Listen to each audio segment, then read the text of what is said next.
Characteristics of a sound wave. हमने कल sound wave के बारे में पढ़ा, हमने पढ़ा ट्रांसवर्स वेव क्या, हमने पढ़ा लॉन्गिट्यूडनल वेव क्या, हमने बैक एंड फोर्थ मूवमेंट्स देखी, हमने क्रेस्ट एंड ट्रफ्स को पढ़ा। But very important topic that we have discussed today, some very important points. ठीक है, I'll try to make it as simple as possible, because if you are able to understand these particular things, then you will be able to understand anything in this chapter. So these topics are very important. These are kind of a base in order to understand the whole chapter of sound. Okay. Now tell me about sound. Which wave is sound? Which wave it is? Is it a transverse wave or it is a longitudinal wave? Both. Huh? Both.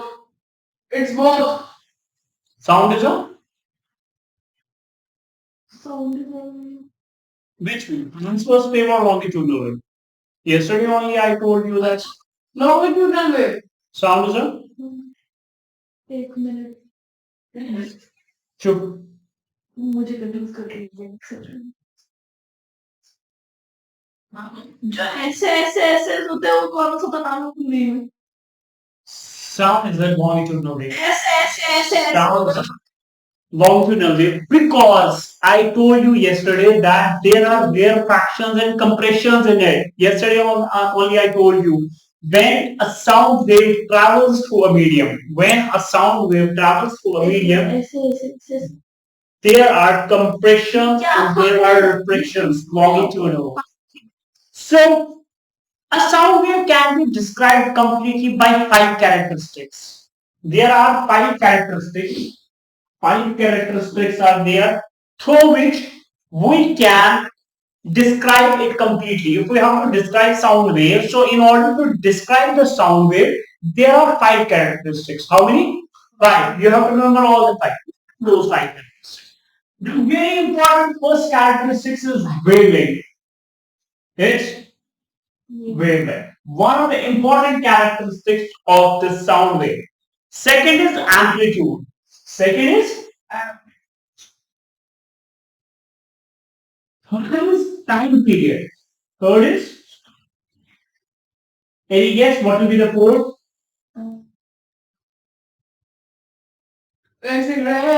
Fourth is frequency. Any guess for the fifth? What will be the fifth one? Huh? Yes, right. Velocity, or you can say speed. Now you may be thinking, like, from where did this came? Now velocity, we are reading about sound. What role will velocity play into this? So I'll explain you everything. But for now, I told you that a sound wave can be described completely. If you have to describe sound wave, you have to understand this thing, that a sound wave has 5 important characteristics. So very important, first is wavelength, second is amplitude, third is time period, fourth is frequency, fifth and last is velocity or speed. Clear? These are the 5 characteristics, clear, of a sound wave. So that means here we understand that every single sound wave will have all the 5 characteristics. Every single sound wave will have all the 5 characteristics. Sorry. For example, take a graphical wave for any sound wave. So this line, the line that I'm making right now, this line is known as line of normal density. Line of normal density. Line of normal density. Perfect. Like yesterday one, we told you, like it's like this, like this. Now tell me, what is this and what is this? What is this called? The upper part of this? crust and lower part? Lower part is known as top. How? Name it like this. A, this is B, this is C, this is D, this is E, this is F, this is G, this is H, this is I. Now after I, it will be J. So, okay, A, B, C. It will be P. This point will be P.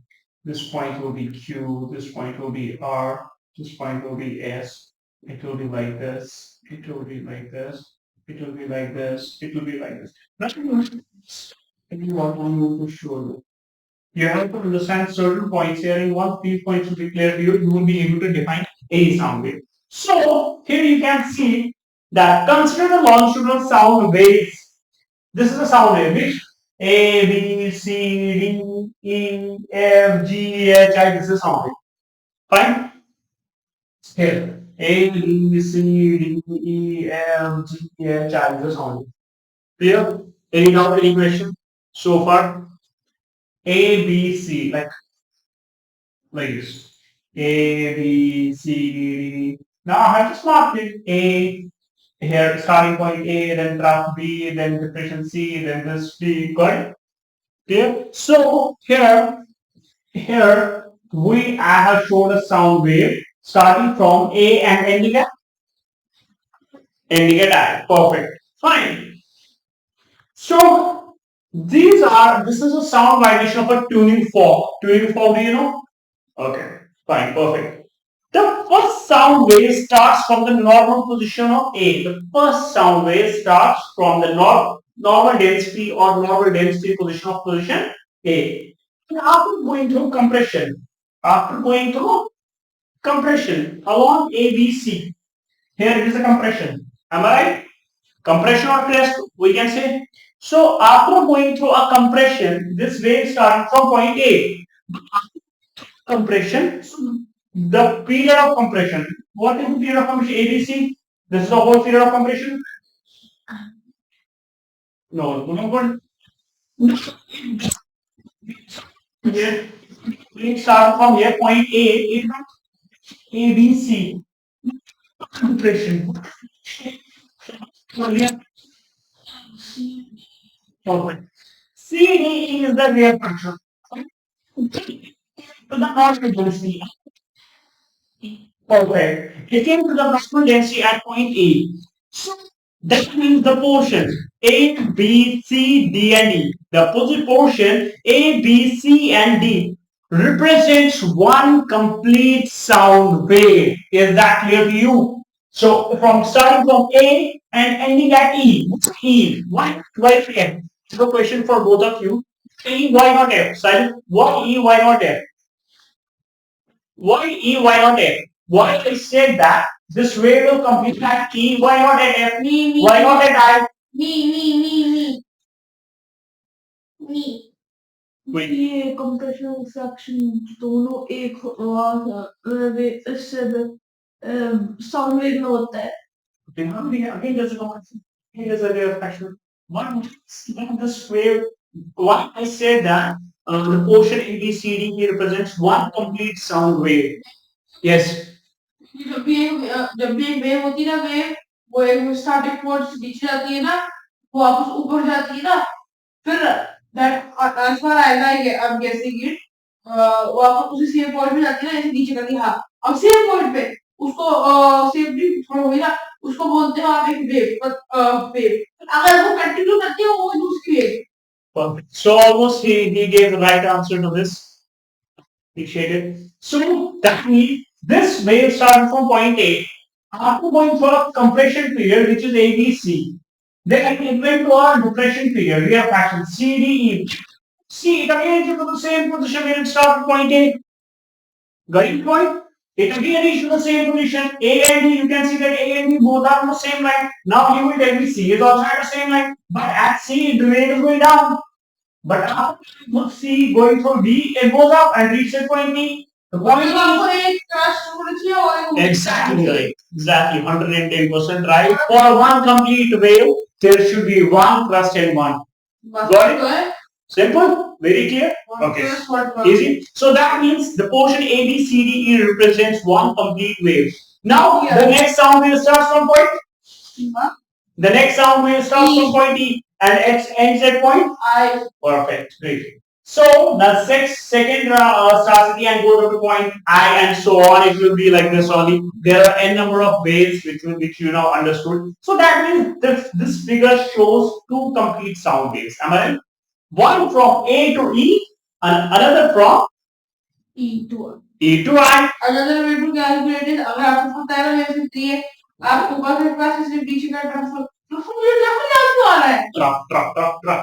So here One wave is from A to E, another wave is from E to I. This is the first sound wave and this is the second sound. Alright, got it. आगे चलिए. समझ आया? अच्छे कोई doubt मत है. क्या नाम है इसमें? दो पे करूँगा. So here it is clear.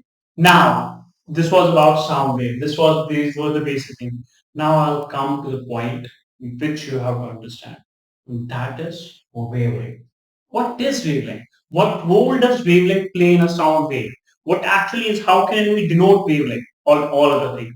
So as per you, what is wavelength? What is wavelength? Distance between 1 plus 2 another plus. sounds similar. Perfect. She's almost right. The minimum distance, although I have written it there, but the minimum distance in which a sound wave repeats itself. The minimum distance, minimum distance, the minimum distance. This is the minimum distance. Why is the minimum? Because here the sound wave again starts itself. Getting my point? इसमें तो line आते बीच में. हाँ? इसमें तो line आते बीच में. Yeah. So that means here the minimum distance कम से कम जो distance होती है जहां पे sound wave खुद को फिर से repeat करती है उसी को wavelength बोलते हैं. अब इसके क्वेश्चन पक्का आएंगे. ये समझ में आ रहा है यहाँ पे? हाँ. अब अगर तुम इसी wavelength को एक थोड़ा बहुत सिंपल वर्ड्स में बोलेंगे ना तो हम बोलेंगे ये लेंथ होती है एक कंप्लीट वेव की. एक पूरी कंप्लीट वेव की ये लेंथ होती है. लेंथ वेव की लेंथ एक कंप्लीट वेव की ये लेंथ होती है. तो चलो ए स्टार्ट बी सी. ठीक है. फिर यहाँ डी ई यहाँ खत्म हो गए. ये पोर्शन ये दीवार एक खत्म हो गए. तो यहाँ से यहाँ दूसरी स्टार्ट होगी. तो एक कंप्लीट वेव की जो डिस्टेंस होती है उसकी होगी. समझ आया? सही.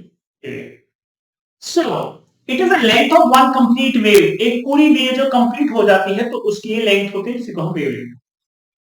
वेवलेंथ को हम ग्रीक लेटर से डिनोट करते हैं. उस लेटर को बोलते हैं ये ना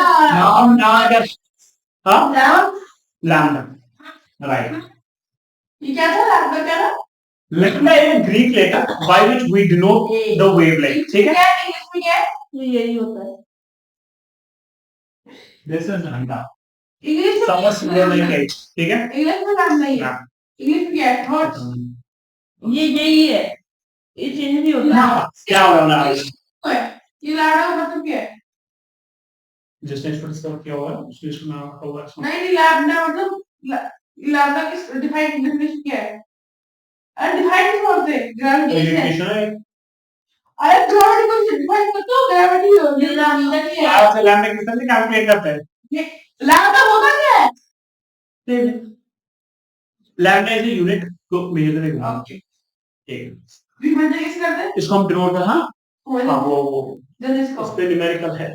तब पे न्यूमेरिकल. लीजिए अभी इसको मेमोरी. तो है ना? ये याद. हाँ आप मैंने अभी प्ले में हाउ कैलकुलेट करना. So the wavelength is drawn by the Greek letter lambda. देखो साउंड वेव में क्या होता है? साउंड वेव में जो कंबाइंड लेंथ होती है. कंबाइंड मैंने वर्ड इस्तेमाल किया कंबाइंड. साउंड वेव में जो कंबाइंड लेंथ होती है कंप्रेशन की और उसके नजदीकी रिफ्रैक्शन की. एक कंप्रेशन की और उसके नजदीकी रिफ्रैक्शन की उसको बोलते हैं वेवलेंथ. ये कंप्रेशन है. इसका नजदीकी रिफ्रैक्शन ये है. उसके बीच में जो डिस्टेंस है वही वेवलेंथ.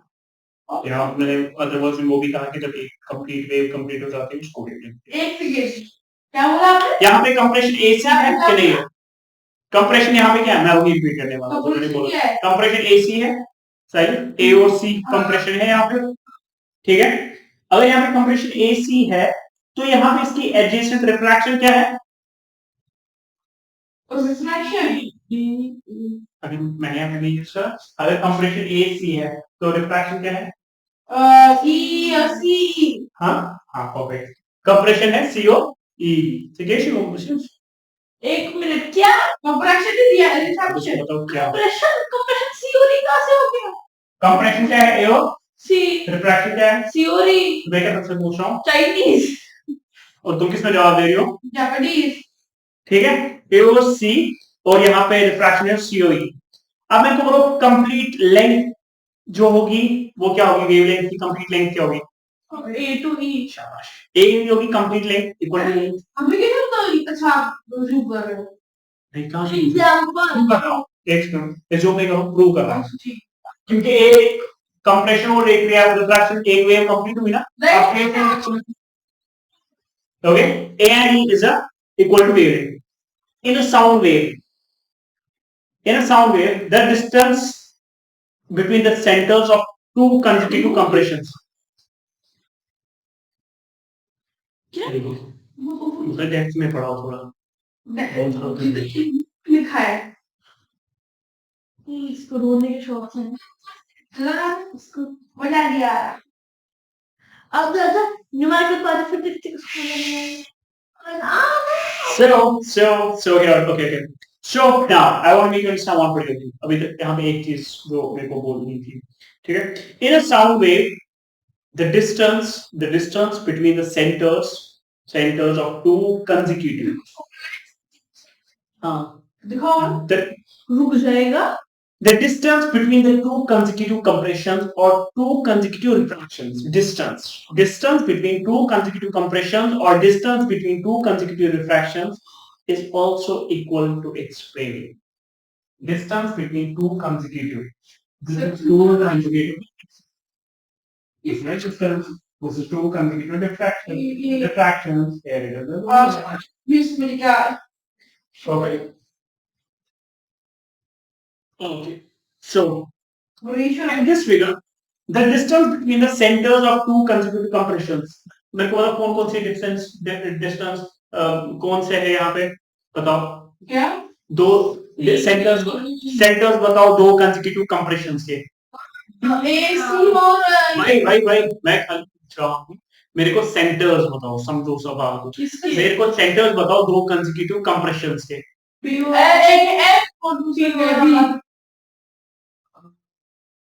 हो रहा। हाँ? पी हो रहा। सेंटर ना? कैसे पहले बोली थी?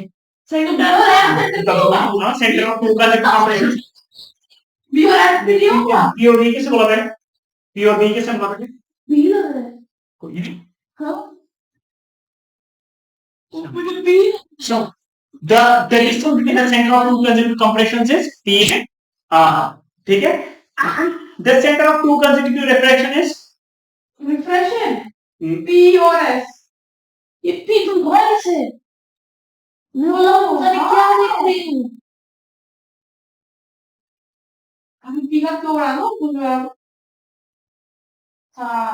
the distance between two refraction कौन सा है? किसका क्या? Distance between the center of two consecutive real fractions. R और S। P और E और एक मिनट और एक मिनट PS PS इसका PS का P और B इस्तेमाल किया P एंड R आपने इस्तेमाल किया इसके लिए कंप्रेशन के लिए। मैंने अगर रिफ्रैक्शन बोला तो आप बोलते क्यों है? बोला। हाँ? कंप्रेशन बोला। कंप्रेशन मतलब पहले बता दिया ना कि P and R। So the distance between the center of compression के लिए P और R है, रिफ्रैक्शन के लिए Q और S होगा। नहीं ये को नहीं, मैंने क्या बोला था? ये सारा कंप्रेशन है, इसका मिडिल पॉइंट क्या है? नहीं ऐसे मेरे समझ रहा इसको बड़ा अच्छे से बात आप ये कंप्रेशन है, इसका मिडिल पॉइंट की है, ये कंप्रेशन इसका मिडिल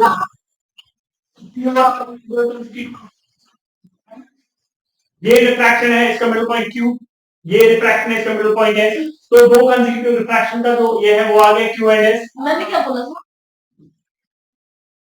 ठीक है, Q एंड S समझ आया हमें? यहाँ समझ में आया? यहाँ समझ में आया?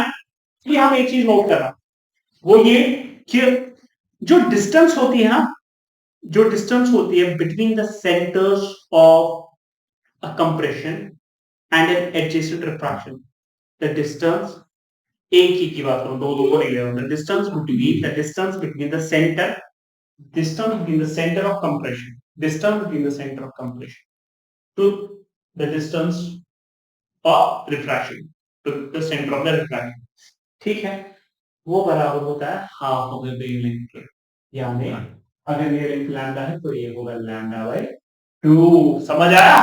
यस समझना, यानी मेरे कहने का मतलब है the distance between the center of the compression to the distance between the center of the refraction, यहां से यहां तक जो डिस्टेंस है, ये जो पूरी वेवलेंथ, ये हमेशा होता है हाफ ऑफ द वेवलेंथ, जिसको हम डिफाइन करते हैं लैम्डा बाय 2 से, लैम्डा बाय 2, लैम्डा बाय 2, ठीक है, 2 हाँ लैम्डा बाय 2, देखो क्यों the distance from the center of the compression to the center of the refraction is equal to lambda by 2, wavelength का हाफ होता है, wavelength से बराबर है लैम्डा के बराबर, तो हाफ हो गया ना लैम्डा बाय 2, राइट, परफेक्ट, ठीक है। अब जो ऐसा इवेंट है ना मेजर करने के लिए वेवलेंथ को, अपने वेवलेंथ को मेजर करना है तो वेवलेंथ के लिए जो ऐसा यूनिट है मेजर करने के लिए दैट्स मीटर, ठीक है, अगर अपनी वेवलेंथ मेजर करें तो हम मीटर्स में करें, ठीक है। कभी कभार किसी टाइम पे आप पढ़ोगे स्कूल में, अगर कोई होगा इंटेलिजेंट टीचर वो बताएगा सेंटीमीटर इस्तेमाल होता है, ठीक है, एक्सप्रेस करना है वेव को, लेकिन 99% टाइम पे इस्तेमाल होता है मीटर ही इस्तेमाल होता है, ठीक है, यहाँ पे समझ में आ गया, तो यहाँ पे फुल स्टॉप हो गया, क्लियर, वेवलेंथ समझ में आ गई, ठीक है, ये की पॉइंट समझ में आ गई, क्या है वेवलेंथ, कहाँ है कंप्रेशन, कहाँ है डिप्रेशन, कैसे क्या होता है, ठीक है, हाफ ऑफ वेवलेंथ। अब मैं दूसरी की बात, अब मैं बात करता हूँ एम्पलीट्यूड, अब बात करता हूँ मैं एम्पलीट्यूड, ठीक है, हाँ अब ये क्या होता है? बोलिए तो बताना। अब एम्पलीट्यूड क्या है? जब एक वेव पास होती है ना एक मीडियम से, किसी भी मीडियम से एक वेव पास होती है या हो रही है किसी भी मीडियम से, मीडियम मतलब सॉलिड है, लिक्विड है, गैस भी, कोई भी मीडियम, तीनों में से किसी भी एक मीडियम में जब वेव जो है वो ट्रैवल करती है, ठीक है, जब पास करती है, जो कुछ मैंने कल भी कहा था, उस मीडियम के पार्टिकल्स क्या हो जाते हैं, डिस्प्लेस, हाँ डिस्प्लेसमेंट वही कहेंगे, टेम्पररी अपनी ओरिजिनल पोजीशन से वो मिलता है, ठीक है, उधर उधर चला जाता है, थोड़ा अनडिस्टर्ब हो जाता है, ठीक है, तो जो मैक्सिमम डिस्प्लेसमेंट है, समझना, शायद साइलेंट दिमाग, आंखें खुली रखो, आंख में नींद है, आंखें खुली रखो, मैं खोलूंगा आंखें, ठीक है, आंखें खुली रखो। सो जो मैक्सिमम डिस्प्लेसमेंट होती है ना इन पार्टिकल्स की, यानी मैक्सिमम से मैक्सिमम जितना ये हिल सकते हैं, जितना उधर इधर घूम सकते, तहस नहस हो सकते, जो मैक्सिमम डिस्प्लेसमेंट होती है इन पार्टिकल्स की इस मीडियम में अपनी ओरिजिनल अनडिस्टर्ब्ड पोजीशन से, जब एक वेव पास होती है इससे, उसको कहते हैं एम्पलीट्यूड ऑफ द वेव, उसको कहते हैं एम्पलीट्यूड ऑफ द वेव, ठीक है। ये एक बॉक्स है, ये एक मीडियम है, जहां से ये वेव आई, ये पार्टिकल्स थे, साउंड, ये अंदर इस मीडियम के पार्टिकल्स थे, ये इस अनडिस्टर्ब्ड पोजीशन पे थे, हम सीधा जब ये वेव इसके अंदर एंटर की इसने, ये पार्टिकल एक इधर गया, एक इधर गया, एक इधर गया, और अपनी जगह से पूरे अलग अलग हो गए, डिस्प्लेस हो गए, बाद में वापस आ गए, डिस्प्लेस हो गए, जिस मैक्सिमम एक्सटेंट तक ये डिस्प्लेस हो गए इसको हम कहते हैं एम्पलीट्यूड ऑफ द वेव, या इस वेव ने इस मीडियम के पार्टिकल्स को क्या करवाया, अपनी नॉर्मल पोजीशन से डिस्प्लेस करवाया। That's right, perfect, क्या एक मिनट, मैं सही था कि जब भी साउंड होता है मतलब मेरे को लग रहा है कि मेरा पढ़ा ना कुछ ये हो रहा है, क्योंकि चीजें समझ में आ रही है। सो इसने जवाब दे दिया, वो जवाब काफी नहीं सही था वो जवाब, एम्पलीट्यूड ऑफ वेव्स, इसको वो पीछे का समझ में आ गया वो इसने क्यों लिखा है, इसने उस चीज का जवाब दे दिया, ठीक है। सो अब मैंने कहा कि वेव जब पास होती है एक मीडियम से, तो जो पार्टिकल्स होते हैं मीडियम के वो डिस्प्लेस हो जाते हैं, वो टेम्पररी डिस्प्लेस हो जाते हैं, अपने ओरिजिनल पोजीशन से वो डिस्प्लेस हो जाते हैं, ठीक है, वो डिस्प्लेस हो जाते हैं अपने ओरिजिनल से, और जो मैक्सिमम डिस्प्लेसमेंट होती है पार्टिकल्स की मीडियम में अपनी ओरिजिनल पोजीशन के, जब वेव पास होती है उसी को कहते हैं amplitude of wave. The term amplitude is in fact used to describe, हम इसको इस तरह से भी कहते हैं कि साइज ऑफ द वेव, और we can see the size of the wave. अगर आप इस फिगर में देखेंगे, here pv is the amplitude of the wave, here qd is the amplitude of the wave, rx is the amplitude of the wave, SH is the amplitude of the wave. The maximum height, the maximum displacement wherein the particles can be disturbed from their original position. That is known as the amplitude of the wave. इसलिए मैंने यहाँ पे line बनाई है ताकि कोई भी अगर किसी ऊपर जाएगी this amplitude of the wave, the maximum frequency, not frequency, sorry, the maximum size where a wave can reach, where it can displace the particles of that particular medium to the extent, to the maximum extent. यहाँ तक इसने इस particle को यहाँ तक किया, मैंने यहाँ पे मीडियम नहीं बोला है, यहाँ पे बस यहाँ तक ही गया, तो यहाँ पे ऐसे एम्पलीट्यूड वेव बनेगी. परफेक्ट. वेवलेंथ समझ में आ गया, एम्पलीट्यूड समझ में आ गया. नहीं एम्पलीट्यूड नहीं आ रहा. ठीक है. एम्पलीट्यूड होता है एक मीडियम में जब एक वेव पास होती है ना, सॉलिड में जब एक वेव पास होगी, जो सॉलिड के जो पार्टिकल्स होते हैं वो रेस्ट पे होते हैं. जब वेव ने एंटर करा वो पार्टिकल्स डिस्प्लेस हो जाते हैं. वो पार्टिकल्स डिस्प्लेस हो गए ना. कि वेव कि जब उसे डिस्टर्ब ऊपर भी चेंज हो जाता है. हाँ, चेंज करती है तो डिस्प्लेस करती है उसके पार्टिकल्स को, और जिस मैक्सिमम एक्सटेंट तक उसको वो क्या ये सोने की क्लास है. अब एम्पलीट्यूड से बना. हाँ, तो ये शेंगे तो अच्छे मान यार तो दिमाग एम्पलीट्यूड समझ में आ गया. ये हो गया. अब मैं तीसरे इंपॉर्टेंट इस पे आ जाऊंगा और उसका नाम है टाइम पीरियड. क्या है? Time period. टाइम पीरियड क्या इसमें साउंड वेव के साथ और उसका वेव इसके साथ. ठीक है. ए से लेके ई, ये क्या है? क्या बात? ई क्या लिखा है? ई ए हाँ ई हाँ ई से लेके इधर तक जितना टाइम इधर से लेके इधर तक जितना टाइम लगता है साउंड को ट्रैवल करने में, that's the time period of sound wavelength जो भी होता है. ये ऑलमोस्ट 80%. क्या बोला इसने? ये जब सुनोगे तो पता नहीं चलेगा. ये सारे सवाल का जवाब इसको आगे समझ रहे हो. इसको वेवलेंथ में एम्पलीट्यूड समझ में आ गया, कब वेव लिखेगी एग्जाम में उसको दिमाग में घुस गया है. ठीक है. और मैं तेरे को गारंटी दूंगा इससे बेस्ट तेरे को कोई नहीं पढ़ाएगा अच्छे से. गारंटी लिख के दूंगा. जितना मैं समझा रहा हूं ना इससे बेस्ट तेरे को कोई समझाएगा.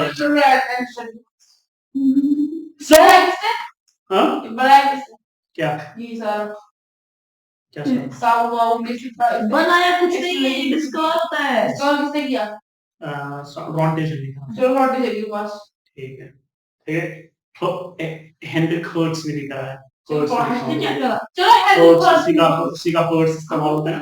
ठीक है. ये फ्रीक्वेंसी जो है ना, फ्रीक्वेंसी का जो यूनिट है ना हर्ट्ज, उसी के नाम पे पढ़ा है. फ्रीक्वेंसी फ्रीक्वेंसी के चलो हम टॉपिक आम की बात करते हैं. एक मिनट. इसने क्या बोला? किसने? साइंस ने टाइम पीरियड को एक्सप्लेन करा कि टाइम पीरियड का क्या रोल है इसमें, साउंड वेव में टाइम पीरियड का क्या रोल है. इसमें सारे आंसर है. ठीक है. मैंने 5 चीजें लिखी हैं. क्या है वेवलेंथ मैंने इसलिए बोला है. अब जो जरा बोलो क्या टाइप की मुझे ये पूछ टाइप पीरियड मैं वही तो बताऊंगा. हां. अब टाइम पीरियड क्या है? टाइम जो लगता है एक पूरी वेव को कंप्लीट होने में जो टाइम लगता है ना, टाइम जो जितना उसको लगेगा एक पूरी कंप्लीट एक साइड में कंप्लीट करने के लिए, उसको कहते हैं time period of the wave. तो ये वेव अगर यहाँ से स्टार्ट हुई तो कंप्लीट कहाँ पे हुई? ए से स्टार्ट हुई तो कंप्लीट कहाँ पे हुई? अच्छा एक वेव फुल कंप्लीट ई पे. हाँ. तो इस वेव को जो टाइम लगा ना ए से लेके ई तक, ऊपर से नीचे फिर ई तक जब वापस आने में, तो कहते हैं time period of the wave. That is known as the time period of the wave. ठीक है. Now one complete wave is produced by one full vibration of the vibrating body. एक कंप्लीट वेव तब हो जाती है जब एक vibration big body की हो जाती है, कंप्लीट वाइब्रेशन. ठीक है. तो हम अनदर डेफिनेशंस की अगर देखेंगे उस तरह से हम लिख सकते हैं कि एक कंप्लीट वाइब्रेशन को जितना टाइम लगता है उसको बोलते हैं टाइम पीरियड. या एक वेव को कंप्लीट होने में जितना टाइम लगता है उसको बोलते हैं टाइम पीरियड. आपकी मर्जी जो आपको बताओ. यहाँ पे एक वेव ए से लेके ई तक है, दूसरी वेव ई से लेके आई तक है. सपोज अब मैं एक क्वेश्चन पूछूंगा, मेरे को जवाब चाहिए. सपोज ये दोनों वेव्स कंप्लीट होती है. जिसने इस क्वेश्चन का सही जवाब दिया उसको एक डेरी मिल्क का चॉकलेट मिलेगी. लेकिन सवाल समझो. सपोज ये दोनों वेव्स, ठीक है, प्रोड्यूस हो जाती है 1 सेकंड में. Suppose these two waves are produced in 1 second. ठीक है. एक सेकंड में दोनों की मैं बात कर रहा हूँ. सब जो जल्दी जवाब देगा वो भी मैटर सवाल. सवाल ज्यादा काम नहीं. अब मैं क्वेश्चन पे आऊंगा. सपोज ये जो दो वेव्स है ये प्रोड्यूस होती है 1 सेकंड में. ठीक है. तो दैट मींस कितना टाइम चाहिए एक वेव कंप्लीट होने के लिए? ठीक है. सो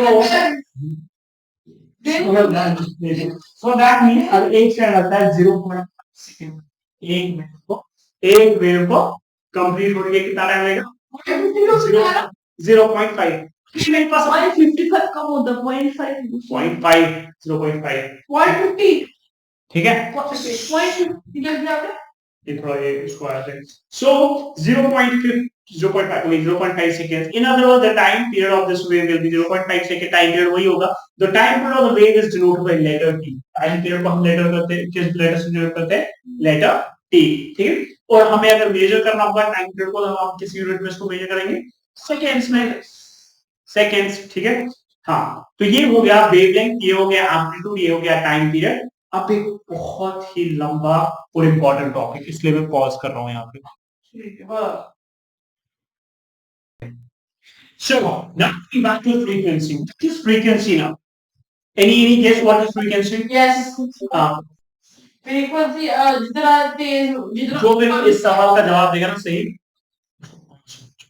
तो इसको शायद मुझे पता है। एक ही बार अटेम्प्ट है नहीं।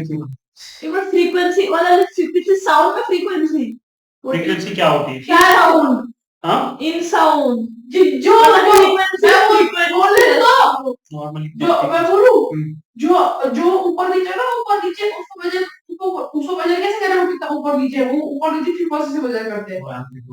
चलो साइलेंट टाइम वर्ड क्या है?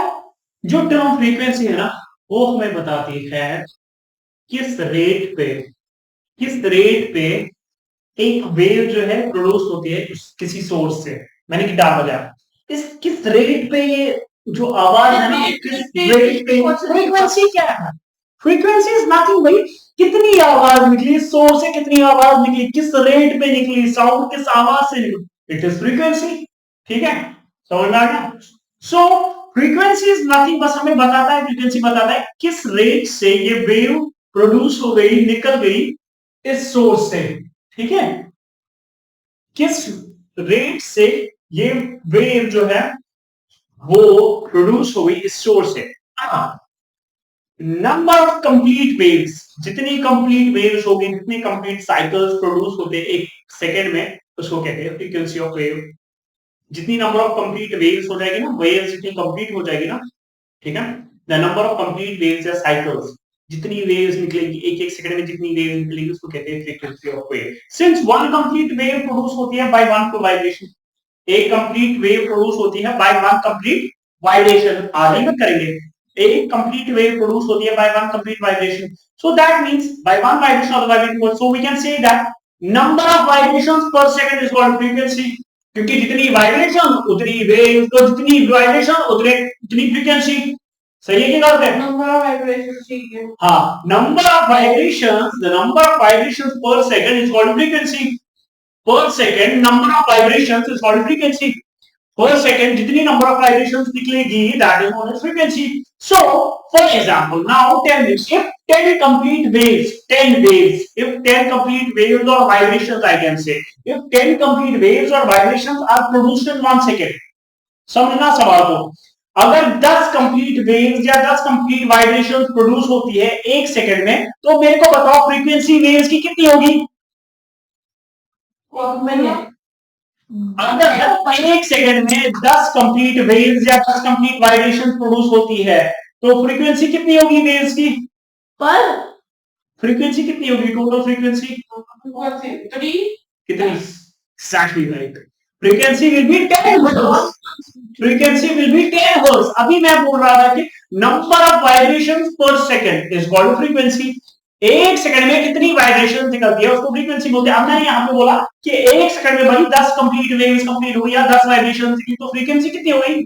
10 हर्ट्ज। जितनी वाइब्रेशन उतनी frequency.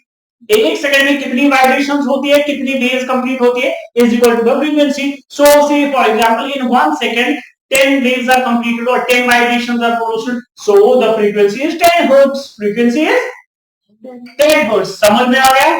Frequency is 10 hertz. So the frequency of wave is fixed. ये याद रखना, frequency जो होती है ना वेव की जो frequency होती है ये फिक्स होती है।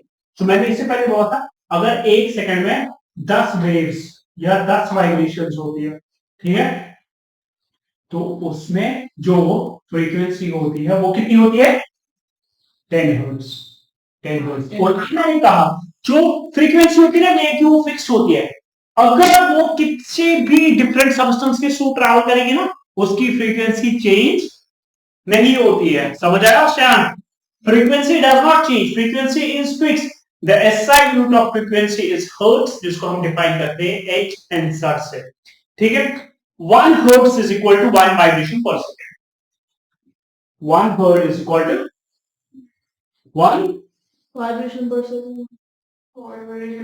सेकंड। परफेक्ट। ठीक है, सो समटाइम्स कभी कभी क्या होता है हम एक बड़ा यूनिट इसका इस्तेमाल करते हैं हर्ट्ज का। हर्ट्ज का बड़ा यूनिट है किलो हर्ट्ज।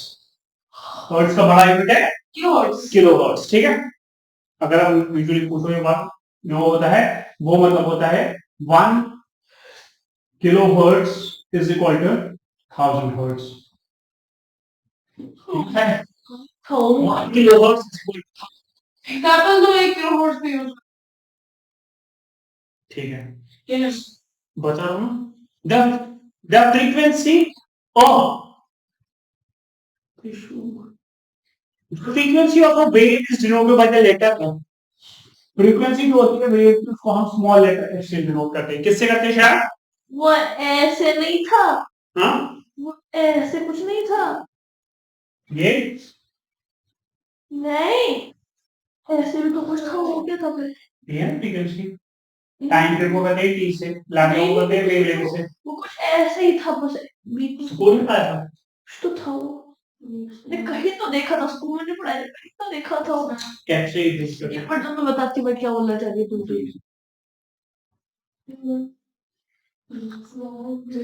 ऐसा कुछ था, कुछ तो था, कुछ तो था, कहीं तो देखा था। फाइव लोग जो पढ़े फाइव फाइंड दिस। वाई क्या है? मैंने कहीं तो देखा था, कुछ तो था। कहाँ से इसमें पड़ गई यार? So, anyways, again. So, the frequency of wave is denoted though in some books, you will find like ऐसा भी ढूंढोगे। frequency को कुछ बुक्स में इस तरह से लिखा है, क्लास में उसका कोई यूज नहीं। ठीक है, so और NU भी देखोगे फ्रीक्वेंसी को डिनोट करते हैं लेटर एफ से, इसी से डिनोट करते हैं, ये लिखेंगे हाँ स्मॉल है। ठीक है, ठीक है, सो अगर आप देखेंगे ना जो ट्यूनिंग फोक्स होते हैं ना उसमें यूजुअली नंबरिंग होती है 256 56 F 456, वो बेसिकली इसकी फ्रीक्वेंसी लिखी होती है, इसकी फ्रीक्वेंसी क्या है वो दिखाता है कि नंबर ऑफ फ्रीक्वेंसी या वाइब्रेशन को ट्यूनिंग फॉर्क कितनी प्रोड्यूस करता है। ठीक है, सो अब यहाँ पे समझ में आ गया कि फ्रीक्वेंसी ऑफ वेव उतनी ही होती है जितनी उस वाइब्रेटिंग बॉडी प्रोड्यूस कर पाती है। मेरे को एक चीज समझानी है यहाँ पे, मेरे को आपको समझाना है यहाँ पे relation between time period and frequency of a wave. Relation between time period and frequency of a wave. मैंने बोला टाइम पीरियड क्या होता है, टाइम जितना उसको लगता है एक कंप्लीट वेव को कंप्लीट होने के वो होता है time period of the wave. Suppose the time period of the wave is T seconds. याद रखना टाइम पीरियड कितना है, ये समझना टाइम पीरियड कितना एक वेव का टी सेकंड, एक कंप्लीट वेव का मैं बोल रहा हूं। ठीक है, suppose the time period of the wave is T seconds. Now T seconds में टाइम है ना, टी सेकंड में एक वेव प्रोड्यूस होती है। कितनी वेव? एक वेव। समझ रहे हो दोनों? Wave produce in 1 second is called frequency. मेरी नहीं आया समझ। टी सेकंड में, ठीक है, हाँ टी सेकंड में टाइम इतना टाइम लगता है उसको एक वेव। ठीक है, ठीक है, हमने कहा एक वेव को प्रोड्यूस होने में कितना टाइम लगता है? 30 सेकंड। ठीक है, सो मैं यहाँ पे कह सकता हूँ ना कि जो यहाँ पे नंबर ऑफ वेव जो एक ये जो वन वेव है ना, नंबर ऑफ वेव जो यहाँ पे प्रोड्यूस होती है एक सेकंड में उसको फ्रीक्वेंसी कहूंगा ना मैं, क्योंकि मैंने अभी थोड़ी देर पहले ही बोला था फ्रीक्वेंसी वही चीज होती है कि एक वाइब्रेशन जब होती है एक कंप्लीट वेव जब हो जाती है तो यहाँ पे फ्रीक्वेंसी 1 कहूंगा ना मैंने। हाँ ठीक है, सो मैं यहाँ पे कह सकता हूँ जो फ्रीक्वेंसी है यहाँ पे टाइम पीरियड टी की वो होगी 1/t। हाँ सही बोला कि गलत बोला मैंने?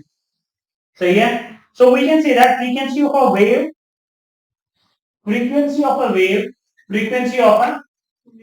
wave is reciprocal of its time period. Reciprocal पता है क्या होता है? वापस समझाओ। हम कह सकते हैं ना कि नहीं, थोड़ा सा और पीछे। हम यहाँ पे जो है मैंने बोला 30 सेकंड में एक वेव प्रोड्यूस होती है, तो ये एक वेव जो है मैं कह सकता हूँ कि इसकी फ्रीक्वेंसी यही है, क्योंकि मैंने अभी थोड़ी देर पहले कहा था कि वाइब्रेटिंग बॉडी जब एक कंप्लीट वेव छोड़ती है तो उसको उसकी फ्रीक्वेंसी कहते हैं, अभी मैंने कहा था फ्रीक्वेंसी में। तो फिर मैंने यहाँ पे बोला कि दैट मींस कि यहाँ पे अगर हमें टी में एक वेव निकलती है तो इससे हमें पता चलता है फ्रीक्वेंसी जो है इसकी 1/t होगी, क्योंकि एक वेव निकलती है ना 1/t होगी ना फ्रीक्वेंसी, ठीक है। सो हम बता सकते हैं कि फ्रीक्वेंसी ऑफ द वेव है, फ्रीक्वेंसी जो है वेव की फ्रीक्वेंसी ढूंढने का फॉर्मूला हो तो फ्रीक्वेंसी ढूंढने का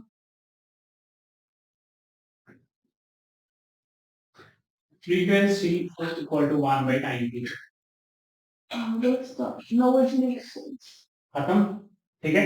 So now I can see that frequency of a wave is the reciprocal of its time period, है ना reciprocal। frequency एक wave की होती है बराबर reciprocal of its time period। So which can I can simply form like this: f is equal to 1 by t।